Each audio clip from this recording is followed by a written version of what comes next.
ഈ ഒരു പി സിയിൽ സി ഡ്രൈവിൽ കാണുന്ന ഫ്രീ സ്പേസ് എന്ന് പറയുന്നത് 12.4 GB ആണ്.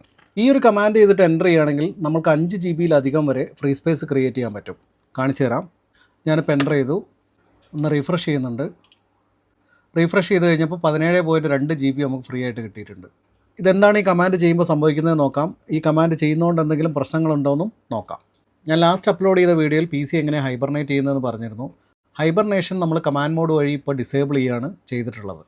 അതുകൊണ്ടാണ് നമുക്ക് അത്രയും സ്പേസ് ഫ്രീ ആയിട്ട് കിട്ടിയത്.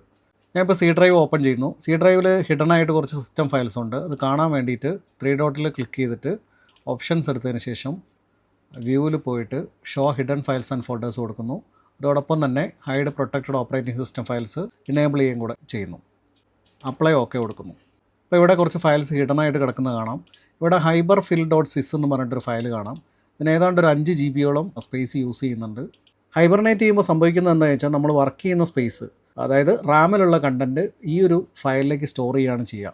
അതുകൊണ്ട് തന്നെ തിരിച്ച് പി സി ഓൺ ആക്കുന്ന സമയത്ത് ഈ ഒരു ഫയലിലുള്ള കണ്ടൻറ്റാണ് റാമിലേക്ക് ലോഡ് ചെയ്തിട്ട് ബൂട്ടിംഗ് വളരെ ഫാസ്റ്റ് ആക്കുന്നത്. ഈ ഒരു ഹൈബർനേഷൻ എന്ന് പറഞ്ഞ ഫീച്ചർ നമ്മൾക്ക് വേണ്ടാന്നുണ്ടെങ്കിൽ നമുക്കൊരു 5 GB മുതൽ 10 GB-യോളം, ചില പി സിയിൽ അത് 15 GB വരെയൊക്കെ കാണാം. അങ്ങനെ നമുക്ക് ഫ്രീ സ്പേസ് ക്രിയേറ്റ് ചെയ്യാൻ പറ്റും. ലാപ്ടോപ്പിൽ ഇത് ചെയ്യാതിരിക്കുന്നതാണ് നല്ലത്. കാരണം ബാറ്ററി ലോ ആയി കഴിഞ്ഞിട്ടുണ്ടെങ്കിൽ ഓട്ടോമാറ്റിക്കായിട്ട് സിസ്റ്റത്തിനെ സേഫായിട്ട് ഓഫ് ചെയ്യുന്ന ഒരു രീതിയാണ് ഈ ഹൈബർനേഷൻ എന്ന് പറയുന്നത്. ഡെസ്ക്ടോപ്പ് പി സിയിൽ ശരിക്കും ഇത് ആവശ്യം വരുന്നില്ല. അതുകൊണ്ട് തന്നെ നമുക്ക് ഈ സ്പേസ് ലാഭിക്കുകയും ചെയ്യാം. ഇനി നിങ്ങൾക്ക് ഈ ഒരു ഫീച്ചർ എനേബിൾ ചെയ്യണമെന്നുണ്ടെങ്കിൽ ഇതേ കമാൻഡ് മോഡിൽ തന്നെ വന്നതിന് ശേഷം ഈ ഓഫ് എന്നുള്ളിടത്ത് ഓണാക്കി കൊടുത്താൽ മതി. എന്നിട്ട് എൻ്റർ ചെയ്ത് കഴിഞ്ഞാൽ ഇത് തിരിച്ച് എനേബിൾ ആവുകയും ചെയ്യും. ഒരു കാര്യം കൂടെ ശ്രദ്ധിക്കുക, ഹൈബർനേറ്റ് സ്ഥിരമായിട്ട് ചെയ്യുന്നവരാണെങ്കിൽ ഇടയ്ക്കൊക്കെ ഒന്ന് റീസ്റ്റാർട്ട് ചെയ്യും, ഷട്ട് ഡൗൺ ചെയ്യുകയൊക്കെ ചെയ്യുക. എന്നെങ്കിലേ റാം ഒന്ന് ക്ലിയറായി ഫ്രഷ് ആയിട്ട് സ്റ്റാർട്ട് ചെയ്യുള്ളൂ. അപ്പോൾ ഇതേപോലെയുള്ള വീഡിയോസിനായിട്ട് ഫോളോ ചെയ്യാൻ മറക്കണ്ട.